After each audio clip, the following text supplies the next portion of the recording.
desde afuera hacia adentro el músculo intercostal externo con una dirección oblicua de arriba hacia abajo y de afuera hacia adentro el músculo intercostal interno con una dirección inversa y el músculo intercostal íntimo. En relación a estos dos últimos está el paquete vasculonervioso justamente en el surco subcostal de cada una de las costillas. Y es lo que vamos a nosotros a identificar en la ultrasonografía. Bueno, los 4 componentes que vamos a estudiar en la ultrasonografía de la pared del tórax son estos. El primero es la piel, el segundo es la grasa subcutánea, el tercero son los músculos y el cuarto los cartílagos y los huesos. Entonces, empezando por la piel, nosotros sabemos que la piel tiene una distribución histológica clásica, epidermis, dermis e hipodermis.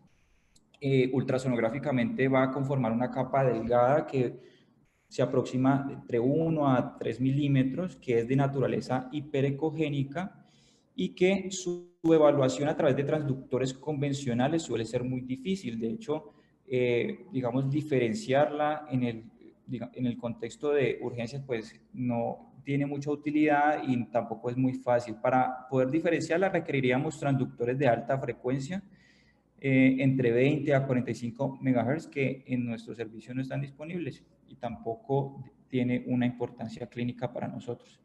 El tejido celular subcutáneo es una capa lipídica que es de espesor variable, que recubre toda la pared del tórax, que es de naturaleza hipoecoica en comparación a los músculos y conformada, como ustedes lo ven aquí, en esta capa que tiene la F, por unos lóbulos que son septados por unas bandas delicadas de tejido conectivo y que de forma muy característica tienen una alta plasticidad que es visible a la compresión del tejido cuando hacemos el rastreo ultrasonográfico.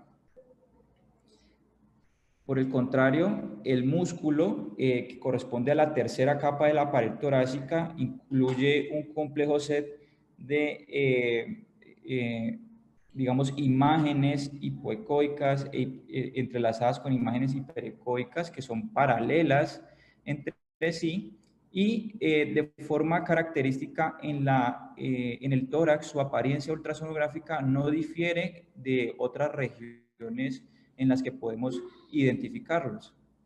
Digamos que la importancia de la capa muscular en lo que estamos evaluando el día de hoy, como lo vamos a ver más adelante, tiene bastante peso.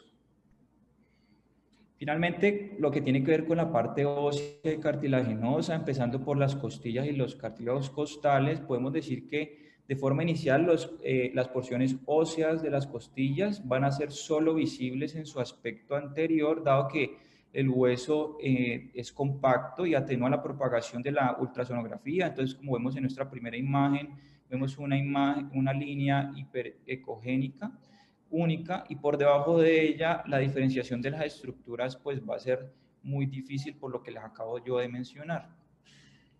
A diferencia de esto, las porciones cartilaginosas, por ejemplo, sobre todo en los niños y en los adultos jóvenes, poseen una ecogenicidad que es menor, lo cual permite la visualización de estructuras inmediatamente subyacentes, como es el caso de esta imagen que nos permite observar la pleura parietal.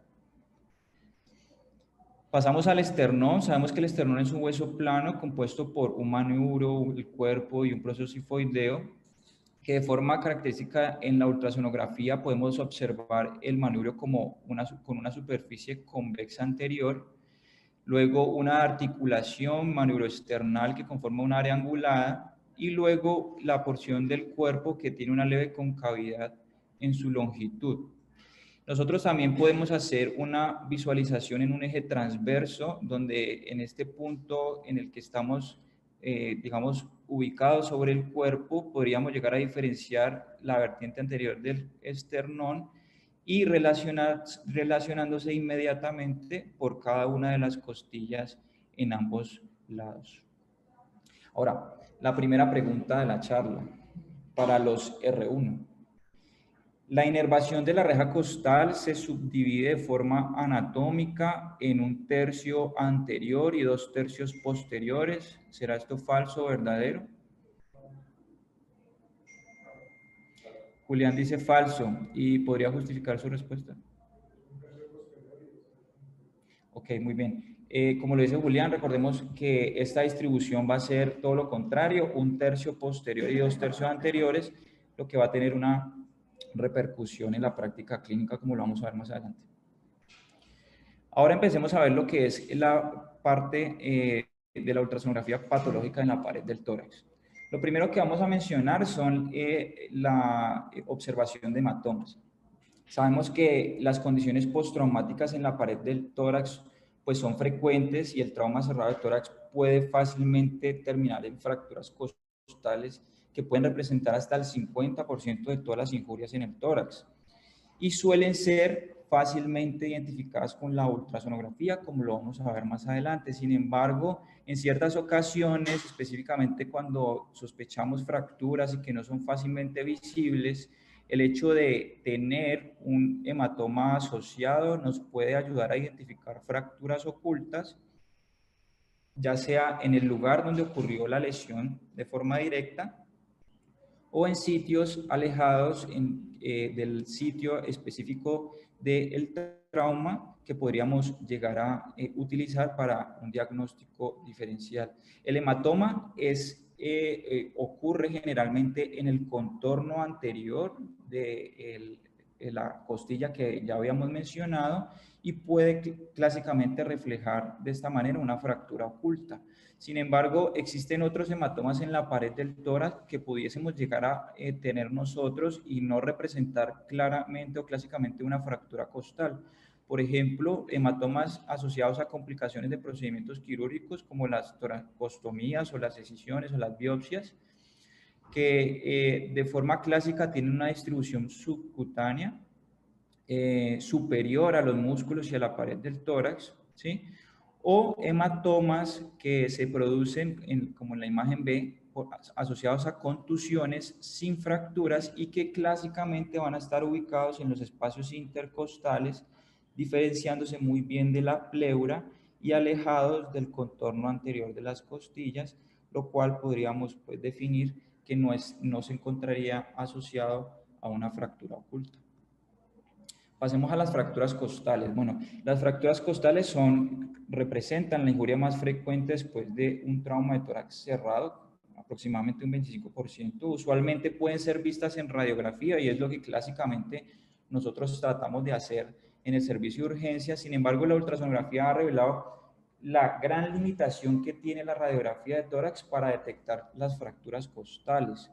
Las radiografías en términos generales, incluyendo las proyecciones que son específicas para esto, pueden revelar solo hasta el 10 o el 15% de todas las fracturas costales agudas en el servicio de urgencias. Y es por esto que se ha estudiado y se ha demostrado que la ultrasonografía es mucho más precisa y revela casi la totalidad de las fracturas agudas, incluyendo las que afectan la unión costocondral o incluso únicamente las que están asociadas al cartílago. ¿Cuál sería la técnica de evaluación? Pues inicialmente la elección adecuada del transductor. Se debe utilizar un transductor lineal de alta frecuencia, es decir, aquel que tenga más de 10 MHz, que nos ayuda a observar estructuras superficiales con mayor claridad. En algunos casos, como en pacientes obesos o pacientes con gran tejido muscular o lesiones en áreas que son difíciles, por ejemplo, el área paraespinal, se puede preferir el convex, que nos ofrece una mayor profundidad, con la salvedad de que su calidad de imagen pues será un poco menor. La posición del paciente, si nosotros vamos a valorar la pared lateral y posterior, deberá ser evaluado en posición sedente y obviamente si vamos a evaluar la pared anterior, será evaluado en posición supina. Y el paso a paso de la identificación de este tipo de lesiones inicia con la detección del área de mayor sensibilidad en la valoración clínica, ¿sí? Con palpación. Luego ubicación del transductor, inicialmente en un eje corto, ubicando el espacio intercostal y posteriormente se gira el transductor 90 grados hacia el eje largo, paralelo al eje longitudinal de la costilla. Y a partir de allí ya logramos y empezamos a identificar en orden todas las estructuras que ya venimos estudiando en la charla. Ahora, ya conocemos lo patológico, perdón, lo normal, ahora conozcamos lo patológico. Las fracturas costales, pues, van a ser observadas como una disrupción que es localizada en la corteza anterior de la costilla. Si bien es cierto, es lo más esperado, también podríamos encontrar disrupciones en la unión costocondral o incluso en el cartílago costal, y se pueden asociar o no a edema del tejido blando o a un hematoma de la pared que nos puede ayudar a identificarlas con mayor facilidad. Existen signos que son menos comunes y que nos ayudan de forma indirecta a pensar en fracturas costales. El primero de ellos es una sombra acústica posterior al sitio de la fractura, denominado fenómeno del faro o chimenea. El segundo es la formación de un callo óseo, y este está en relación a una evolución un poco más prolongada de la fractura. Ya estaríamos hablando de una evolución subaguda. Y el tercero es pues lo que ya habíamos mencionado previamente, que es la formación de un hematoma adyacente al área fracturada. A pesar de eso, existen falsos positivos o pseudofracturas que nosotros tenemos que tener presentes. La primera se encuentra en relación a que el transductor no esté completamente alineado a lo largo del eje longitudinal de la costilla y nos confunda incluso el hecho de tener uniones o articulaciones costocondrales y esternocondrales, que como lo vemos en la imagen, pudiesen llegar a aparecer una disrupción de la corteza superior de la costilla, pero no corresponder a una fractura. Los segundos son las calcificaciones de la costilla o del cartílago costal que están cercas a la unión costocondral, que pueden producir una falsa imagen de escalón a lo largo del margen anterior, como lo demostró en esta imagen en las flechas que demarcan allí. Para esto se han realizado estudios para tratar de demostrar la utilidad de la ultrasonografía sobre la radiografía de tórax. El primero pues, que traigo a colación es un estudio de 1998 que su objetivo era comparar la sensibilidad de la ultrasonografía y la radiografía versus la radiografía para el diagnóstico de fracturas costales, y se realizó una ultrasonografía y radiografía de tórax en 50 pacientes con sospecha de fractura costal utilizando un transductor de entre 9 a 12 MHz y lineal, y los resultados básicamente se concluyeron de la siguiente manera. La radiografía reveló 8 fracturas costales en 6 pacientes de los 50 evaluados, versus la ultrasonografía que reveló 83 fracturas costales en 39 de los 50 pacientes evaluados, de las cuales 74 eran en costillas propiamente, 4 eran en la unión costocondral y 5 en el cartílago costal. Entonces vemos su amplia utilidad. Para el 2003, este estudio, digamos, buscaba investigar la posibilidad de fracturas costales en pacientes con trauma cerrado de tórax menor que tuviesen radiografía de tórax normal. Se incluyeron 37 pacientes con trauma de tórax sin evidencia de fractura por radiografía, y se realizó una ultrasonografía con un transductor lineal de 7.5 MHz, encontrando que 15 de estos pacientes evaluados tenían una lesión costal, ¿sí? Y había fractura costal ósea, perdón, de estos 15 tenían 8 fracturas costal ósea, es decir, el 53.3%, y 7 fracturas condrales, es decir, asociadas únicamente al cartílago costal. En el 2004, el siguiente estudio pues, fue un estudio prospectivo, 88 pacientes con trauma cerrado de tórax de intensidad leve a moderada, en donde la ultrasonografía tenía una sensibilidad del 80.4% para detectar las fracturas versus el juicio clínico únicamente y versus la radiografía de tórax. Y por último, en el 2016 se trató de evaluar la viabilidad del uso de ultrasonografía en el departamento de emergencias por los emergenciólogos. Básicamente se incluyeron adultos con sospecha de fractura después de un trauma menor, y la ultrasonografía la realizó un emergenciólogo. Lo que se trató de hacer era aplicar una escala visual análoga de 0 a 100, donde 0 era una viabilidad considerada muy difícil y 100 era una viabilidad considerada muy fácil. Digamos que la viabilidad definida para hacer la ultrasonografía se tuvo como límite el valor 50, y se demostró que hasta un 65% de los emergenciólogos tuvo una escala visual mayor a 50 con una media de 63, lo cual convierte la ultrasonografía en un método viable para esto. La siguiente pregunta está dirigida para los residentes de segundo año y me gustaría que participaran. ¿Cuáles son los signos ultrasonográficos indirectos que existen para pensar o diagnosticar fracturas costales? Alejo, alza la mano.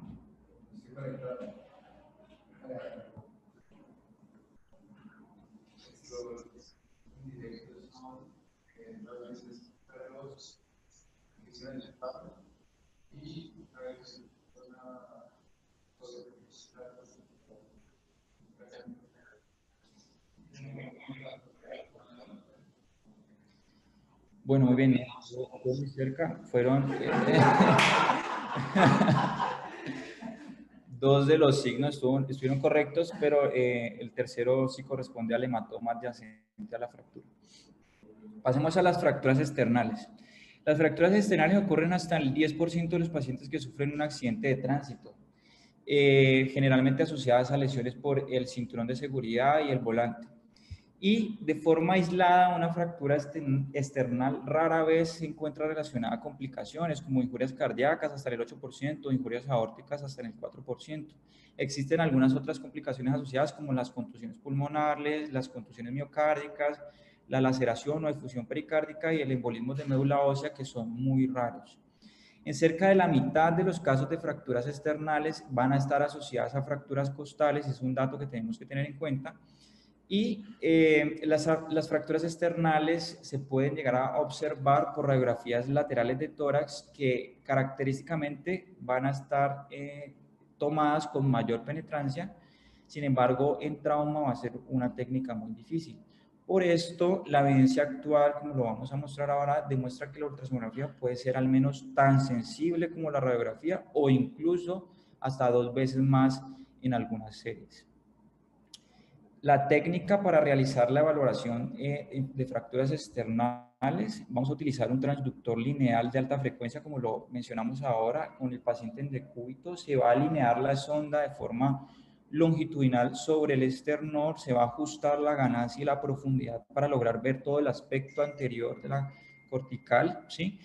Y se va a hacer una evaluación caudal desde la escotadura external hasta la apófisis sifoide de forma sistemática. Nosotros pudiésemos llegar a repetir la valoración con el transductor en posición transversa, en cuyo caso vamos a identificar las estructuras vistas en esta imagen, la corteza del punto específico en el que estemos en el esternón, a ambos lados los pulmones y la pleura, el músculo pectoral y el tejido celular subcutáneo, así que no es muy difícil reconocerlo.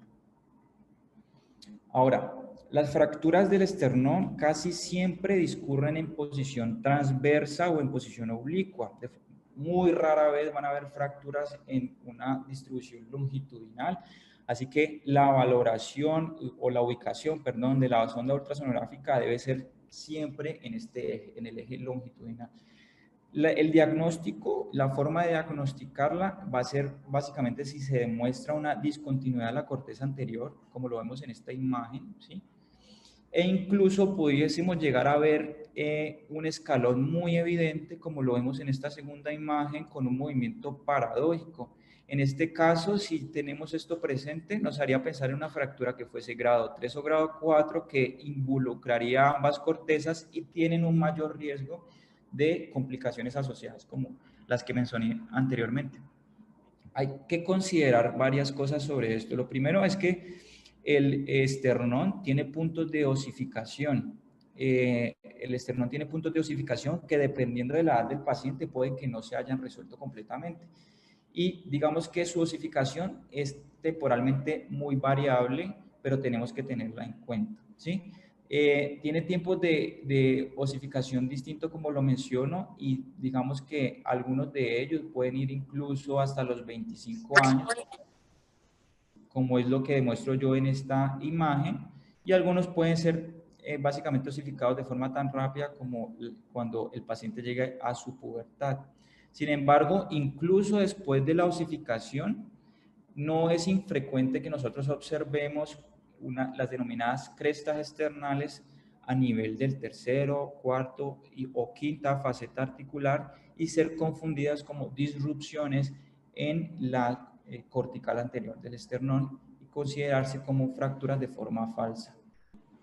La evidencia sobre la detección de fracturas externales por ultrasonografía, pues se resume en este estudio publicado por el BMG denominado BET3, y lo que trató de hacer este estudio es que recopiló 27 estudios que fueron encontrados en la literatura, de los cuales únicamente 4 tenían un modelo, una metodología apropiada. Los 4 fueron estudios de cohorte y todos, en resumen, se encontraron a favor del uso de la ultrasonografía para el diagnóstico de la fractura esternal versus la radiografía. Sin embargo, existieron 2 alicientes, y el primero es que no hubo nunca una comparación con un gold estándar como la tomografía o el seguimiento ultrasonográfico que nos demostrara los cambios de osificación. Y únicamente uno de estos estudios, que es el que demuestro allí, comparó la ultrasonografía a pie de cama versus la radiografía. Los demás comparaban la ultrasonografía estándar hecha por un radiólogo versus la radiografía, y esto lo que genera es que tenga básicamente poca validez externa para la, digamos, estandarización de esto. A pesar de lo anterior, los datos son concluyentes y al menos demuestra la misma sensibilidad que la radiografía de tórax, como lo dije al principio, para el diagnóstico de la fractura esternal. Bueno, la siguiente pregunta es para los residentes de tercer año. Completar la frase. Las fracturas esternales clásicas. ¿Cómo?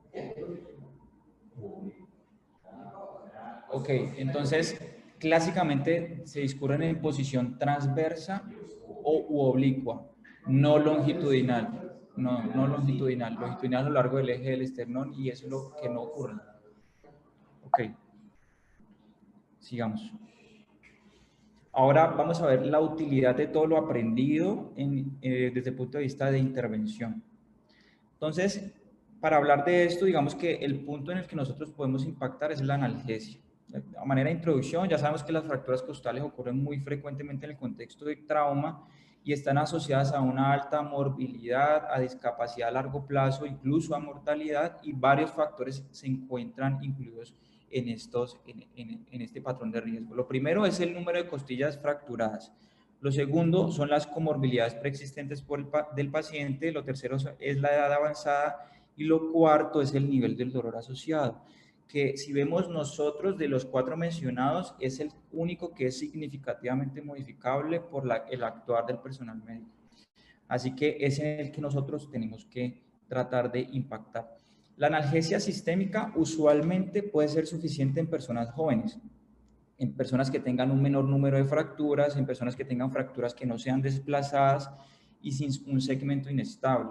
Sin embargo, las técnicas regionales son particularmente útiles en pacientes ancianos, es decir, mayores de 65 años, pacientes con fracturas costales múltiples, pacientes que cursen con un dolor severo o con compromiso de la función pulmonar, que en determinadas cuentas pueden aumentar la mortalidad. Las técnicas las podemos dividir de forma grande en técnicas convencionales y técnicas, entre comillas, modernas. Entonces, las técnicas convencionales se subdividen en analgesia epidural, en bloqueos paravertebrales, bloqueos intercostales o bloqueos incluso intrapleurales. Y las técnicas, entre comillas, modernas, digamos que corresponden a un bloque grande de técnicas de bloqueo en plano miofacial con guía ecográfica, que para nuestra charla del día de hoy pues se resumen en básicamente 2. Una que es el bloqueo en plano del serrato anterior y otra que es el bloqueo en plano del erector de la espina. De forma general, las técnicas convencionales podemos decir que no son factibles en ciertas condiciones, como en la presencia de anticoagulación, en pacientes con trauma múltiple o en pacientes con una movilidad reducida, y están asociadas a una mayor tasa de complicaciones, como el compromiso de paquetes vasculonerviosos, la generación de un neumotórax, la retención urinaria o bloqueo motor no intencional, entre otras. Versus las técnicas modernas, que son menos invasivas, lejos de estructuras importantes y con un menor patrón de riesgo en cuanto a complicaciones. Entonces, de interés en trauma, con referente a la analgesia regional, incluimos lo que son los bloqueos intercostales. Digamos que es una técnica efectiva que puede ser realizada bien sea por el uso de puntos de referencia o por la guía a partir de neuroestimulación o por la guía ecográfica. Sin embargo, requiere la inyección de anestésico local sobre el nivel afectado, es decir, sobre la fractura, además de un nivel por encima y un nivel por debajo. A pesar de lo anteriormente mencionado, de su técnica efectiva y su facilidad, la evidencia es escasa en relación a la mejoría del patrón ventilatorio de la analgesia regional a partir de esa técnica. Y pese a la simplicidad mencionada, hay, digamos, ciertas condiciones que dificultan. Uno es que en pacientes con múltiples fracturas van a requerir múltiples punciones, ¿sí? Aumenta esto el riesgo de que se genere un neumotórax asociado, aumenta el riesgo a su vez de que haya una toxicidad por anestésicos locales, y la analgesia en tiempo tiene una duración muy limitada, lo cual se traduce en repetir la técnica muchas veces y múltiples inyecciones. Es decir que de forma, en conclusión, la efectividad, la eficacia de esta técnica no es muy amplia. A pesar de eso, pues vamos a mencionar de forma muy somera cuál es la forma de realizarlo. Un segundo, no sé cómo hacer para que se reproduzca. Flecha. Ya. Entonces vemos en este video, digamos que el punto target de nosotros en la infiltración va a ser el espacio subcostal, en donde vamos a tratar de localizar ahí el anestésico local. En la ultrasonografía vamos a tratar de diferenciar todos los patrones o todas las capas de la pared torácica, y específicamente nos interesará el músculo íntimo que está por debajo del músculo intercostal interno, y justamente el ángulo que se acaba de mostrar en la imagen. El abordaje va a ser sobre la línea axilar media, y lo que nosotros vamos a tratar de hacer es, a partir de esta imagen que para nosotros es muy familiar, ubicar el siglo del murciélago y diferenciar todas las estructuras, y con una estrategia de infiltración en plano avanzaremos la aguja justamente hasta el límite donde se encuentra el músculo intercostal íntimo y en dirección al ángulo mencionado anteriormente. Entonces miren ahí como la aguja entra en plano, ¿sí? Y se direcciona específicamente hacia esta posición, infiltrando más o menos de 2 a 3 ml de anestésico local y observando el movimiento hacia abajo de la pleura, lo cual indicará que pues, se está haciendo una adecuada infiltración. Recuerden que esta técnica requiere de que se infiltre no solamente el área afectada, sino al menos un nivel por encima y un nivel por abajo, y su duración en tiempo es muy limitada. Bueno, más allá de eso, sabemos que existen las técnicas modernas que son el bloqueo en plano miofacial con guía ecográfica, y se dividen básicamente en dos. El primero es el bloqueo en plano de los músculos erectores, y el segundo es el bloqueo en plano del cerrato anterior. Aquí está una tabla comparativa. Digamos que lo interesante de esta tabla es ver cuáles son los ramos que están siendo incididos con cada una de las estrategias. En el primero encontramos que se afecta directamente el ramo dorsal, también el ramo ventral y pues, la totalidad del nervio intercostal. Y en el segundo vemos que únicamente vamos a incidir sobre la rama lateral del nervio intercostal, de las cuales al inicio de la charla hablamos. Y esto en lo que se traduce básicamente es que la primera estrategia del bloqueo en plano de los músculos erectores de la espina nos va a lograr abarcar un área mucho más completa, incluyendo la pared posterior, lateral y anterior, versus la segunda técnica, que únicamente va a estar, digamos, afectando o generando analgesia en los 2/3 anteriores de la pared del tórax. Empecemos con el primero, que sería el bloqueo en plano del cerrato anterior. Con una posición sedente o en decúbito lateral izquierdo, buscaremos la línea axilar posterior, y característicamente, si lo ven acá, vamos a volver a ver el signo del murciélago un poco más alejado. Los músculos intercostales, ¿se alcanza a ver bien? Sí. Los músculos intercostales, la pleura por debajo de ellos, e inmediatamente por encima, como estamos cerca de la línea axilar posterior, vamos a ver el músculo serrato anterior en relación al músculo latísimo del dorso. Si ustedes ven, no es muy difícil la diferenciación de uno y otro. Claramente se ven las fascias y se ven la subdivisión, y es precisamente el área que nosotros buscaremos incidir con nuestra intervención. Entonces, en esta posición encontraremos pues anatomía topográfica, el cerrato, el pectoral y el latísimo del dorso, la ubicación de la sonda ultrasonográfica, perdón, la ubicación de la sonda ultrasonográfica sobre la línea axilar posterior, aquí marcamos la línea axilar media y el cuarto espacio intercostal, ¿sí? Y buscamos diferenciar todas las estructuras específicamente con esta intención. Si ustedes recuerdan, ¿sí?, los músculos espinales que en su vertiente anterior, cerca del ángulo de la costilla, originan una rama que es la rama lateral y que se penetra los músculos intercostales y se vuelve inmersa en el músculo serrato, y es precisamente esa la que nosotros trataremos de incidir. Miren que la técnica es muy sencilla, ¿sí? Si lo vemos, nosotros ya estamos familiarizados con este tipo de imágenes. Aquí encontramos que la aguja está tratando de llegar en la unión del latísimo del dorso y el serrato anterior, administrando el anestésico local justamente en esa zona. Entonces miremos las estructuras anatómicas. Aquí está la costilla, la pleura, los músculos intercostales por encima del serrato anterior, y justamente por encima del serrato anterior y por debajo del latísimo del dorso es donde buscaremos administrar el anestésico. Bien. Pasemos al a la siguiente técnica, que es el bloqueo en plano del erector de la espina, un recorderis. Aquí tenemos la subdivisión de las dos vertientes, la vertiente anterior y la posterior, y la posterior afectando el tercio posterior de la pared del tórax. Entonces vemos que lo que nosotros buscamos ultrasonográficamente es detectar el proceso transverso en relación a las costillas que están a ambos lados y por encima los músculos erectores de la espina. Miren que aquí está ingresando la aguja y lo que busca es llegar justamente a este ángulo, y ya lo vamos a ver más adelante. La premisa es esta, ¿sí? Aquí está el esquema. Digamos que si nosotros infiltráramos anestésico local justamente en esta zona, estaríamos afectando únicamente esta rama, ¿sí? Y por lo tanto la anestesia o la analgesia será simplemente en el tercio posterior, ¿vale?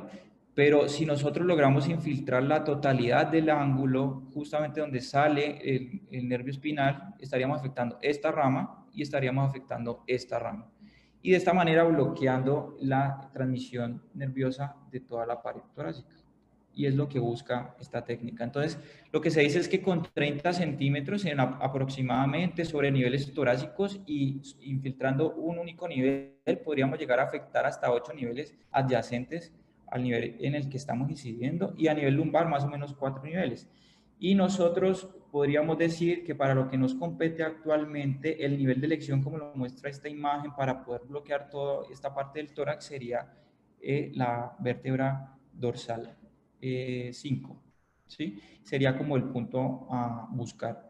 La guía ultrasonográfica será ubicada de forma paravertebral, y nosotros tenemos que tener en cuenta que no puede ser muy lateral como se muestra en esta imagen, sino que debe ser un poco más medializada con el fin de poder observar adecuadamente los procesos transversos como lo vimos en la imagen anterior. Y es lo que busco yo con este video. Entonces miren que aquí están las estructuras, está el proceso transverso, justo por encima está el músculo erector de la espina, los músculos erectores de la espina en general. Y aquí avanzamos la aguja en plano hasta justamente el ángulo del proceso transverso, viendo cómo los músculos erectores se movilizan luego de que yo inicie la infiltración. Ven ustedes que se movilizan hacia arriba, administrando entre 20 a 40 centímetros de anestésico local de larga acción, ¿sí?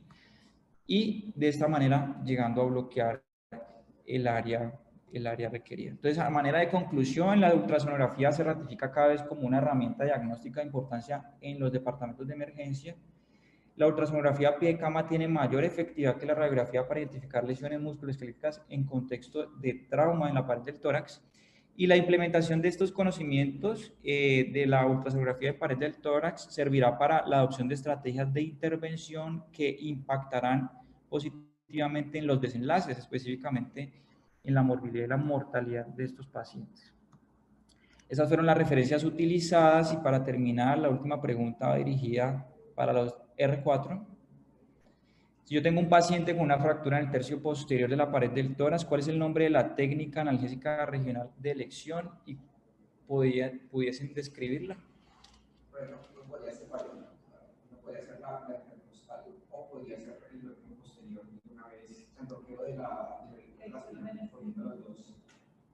y cómo sería la descripción, cómo sería el procedimiento. La idea es explicar sobre la